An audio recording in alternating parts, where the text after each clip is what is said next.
Bonjour Camille. Bonjour. Alors du coup, tu étudies à Nantes. Est-ce que tu peux nous en dire plus sur ton parcours? Ouais, pas de souci.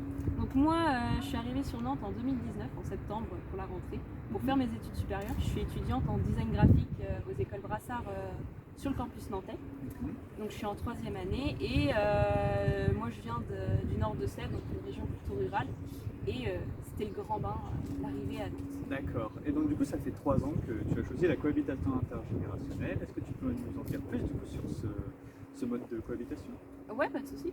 C'est un. Quand on cherchait avec mes parents, on cherchait quelque chose d'alternatif à ce qui peut déjà se faire comme mode d'habitation. Et on est tombé sur un reportage qui parlait pas forcément de l'association, mais de ce type de logement. Et on s'y est penché un peu plus et on a découvert l'association Le Temps pour Toi, qui nous proposait quelque chose qui nous semblait vraiment fiable et très intéressant avec un bon accompagnement. Et on a décidé de se lancer et ça offrait pas mal d'avantages. Déjà, on n'est pas tout seul quand on rentre le soir, il y a une présence qui est là, donc c'est vrai que c'est très rassurant. Et pour nous, quand on ne vient pas de la ville, et pour les parents pour qui l'enfant part. Et ça nous permet également d'avoir du partage, de l'écoute, et économiquement, il faut le dire, c'est très avantageux par rapport à ce qu'on peut trouver sur le marché nantais. D'accord. Et donc du coup, qu'est-ce que cette expérience t'apporte du coup, au quotidien? Qu'est-ce que vous partagez?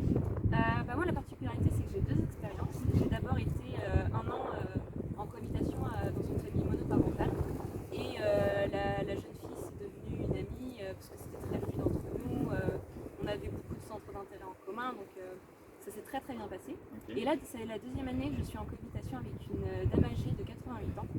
Et donc là, c'est partager des repas. Typiquement, on mange ensemble tous les soirs. Quand je rentre, je prends de ses nouvelles, elle prend des miennes et on a un certain échange sur ce qu'on fait l'une et l'autre.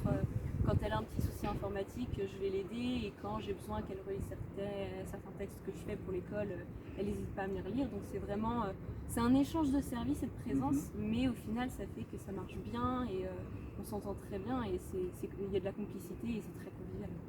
Super, merci beaucoup Camille. Pas de souci.